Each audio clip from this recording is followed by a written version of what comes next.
Hello everybody, welcome back to the channel. I have an amazing video for you guys today. We are going to be talking about the top 10 cities seeing the most price cuts for homes.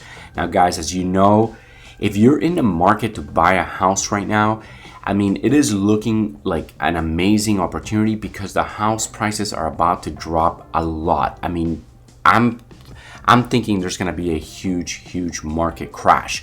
Now here's the issue though, right? Rates are going up, so now it's more expensive to borrow money. Now there are some cities, this is a big indication of what is to come, but look at this. So in Idaho, right, top 10 markets seeing price cuts. 61% of the homes in Boise, Idaho now have done a price cut. 61%. Now I'm not saying it's a 50% price cut, but it is a price cut. That means that more homes are sitting on the market, they're not being bought. And people who really want to sell their house, they're like, okay, well, maybe it's too high, so let's do a price cut. So here we have Denver, Colorado, 51%, Salt Lake City, 51%, Tacoma, 49.5%, Grand Rapids, Sacramento, Seattle, Portland, Tampa, Indianapolis. So guys, so what's starting to happen, right, is that more houses are sitting on the market for longer, right? More, and then because we don't have the amount of buyers, people are getting a little bit spooked. If you look right here in this article, where does it say? Here's where it says, look, check out this quote. Higher mortgage rates and potential recessions are causing prospective buyers in popular migration destinations to press the pause button. They are also having a big impact on workers in big job centers who rely on their stock portfolio for down payment.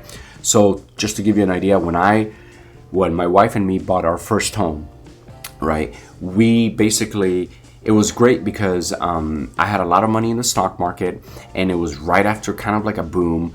I had made a ton of money on Amazon. We were able to sell that stock, and with that I used it for a down payment. So I literally I turned like, I think our down payment was about $150,000. We did put 20% down, so I was able to turn like something like $30,000 on Amazon stock, to 120, and then I used other money, whatever. So I like tripled my money with that, and then I used that to put the down payment. But what's happening now is that the stock market is going down. So if I wouldn't be able to have done that move today because things have already gone up. So hopefully a lot of you guys who are thinking of buying a house, hopefully what you guys have done is sold. Like if you had like stocks and stuff like that like earlier this year, hopefully you sold everything. Hopefully you have a lot of cash, because the name of the game now is going to be all about how much cash you have. If you have a lot of cash, you are going to be able to kill it. But if you're thinking of buying a home and you want to put 3% down, 3.5%, you're gonna have a hard time. But the person who's putting 50% down, they're gonna absolutely kill it. Now, obviously 50% is a lot of money, but again, let's look at the rates real quick, right? Right now, the Fed rate is currently at 1.58, right? And by the end of the year, the futures market has factored in a Fed fund rate of 3.6. It's kind of insane, actually. Went up from 3.41 to 3.6. So anyways, right now we're at 1.58. And what does that mean to the buyer, right? What does current Fed rate of 1.58 mean to you if you're looking to get a loan? Well, if you go to a mortgage calculator right now, if you have a decent credit score, you want to put 20% down, and you want to borrow $300,000, you're looking at almost 7%, 6.79%. That's expensive. Now, if you think, what do you think is going to happen when by the end of the year it goes up to 3.6, right? This mortgage right here is going to be like over 10%. It's going to be 12. It's going to be like between 12 to 15%. But check this out.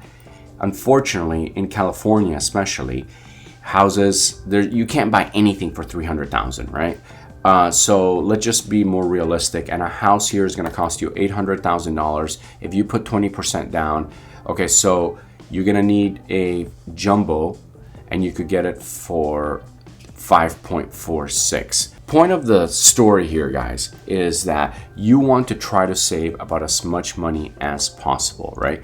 Like, you want to be able to come in with a huge down payment because you want to borrow as little as possible. Now, it's not going to be like a huge, crash like '08 where it happened really quick. I think this is going to crash over time. So right now, if you're thinking of buying a house, my best advice to you is save for like 1 to 2 years. Okay, save as much as you can.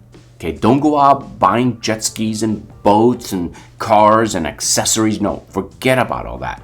Save your money, okay? Because in about 2 years, about a year to 2 years, you are going to have literally the most amazing buying opportunity. Now remember, a lot of you guys want to know right now, but the truth is, guys, listen to me, okay? Real estate is long term, right?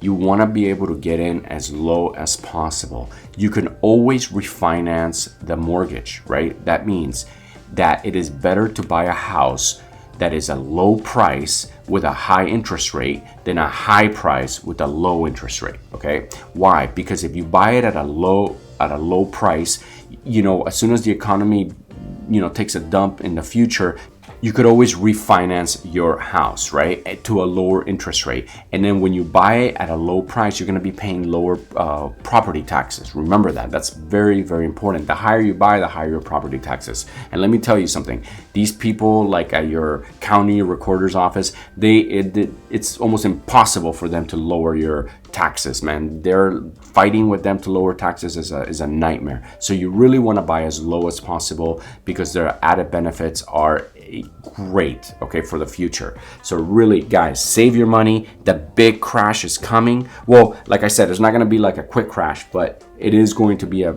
fairly significant crash. The economy is taking a dump right now, and it's great. Remember, there's no better investment than real estate, okay, than a brick, and a stick in the ground is, like Mark Twain said, there is no better investment than a stick in the ground. Remember that, guys. You can mess around with anything else, stocks, this, crypto, whatever you want, but at the end of the day, your money will be the most secure and it will do the most ever, like for your retirement, for your portfolio, for everything. If you do get into properties, guys, properties are always going up, and they are inflation proof and they're everything proof because they're always going to be in high demand. Okay, guys, now that is the end of the video. Thank you guys so much for watching. Now, I'm going to be making a ton of real estate videos, so if you guys like this video, please don't forget to smash that subscribe button and go ahead and like and leave a comment.